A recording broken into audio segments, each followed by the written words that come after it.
પ્રદેશ દીવમાં વિવિધ વર્ગના લોકોએ સાથે મળીને પ્રધાનમંત્રી નરેન્દ્રભાઈ મોદીના મન કી બાતના 112મા એપિસોડને નિહાળ્યો।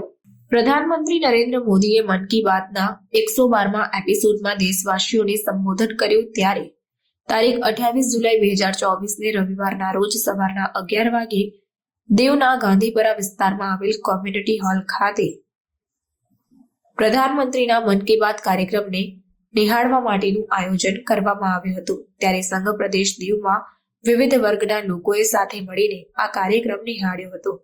મન કી બાત કાર્યક્રમમાં પ્રધાનમંત્રીના વિચારોને બિરદાવી લોકોએ પોતાની પ્રતિક્રિયા આપી હતી।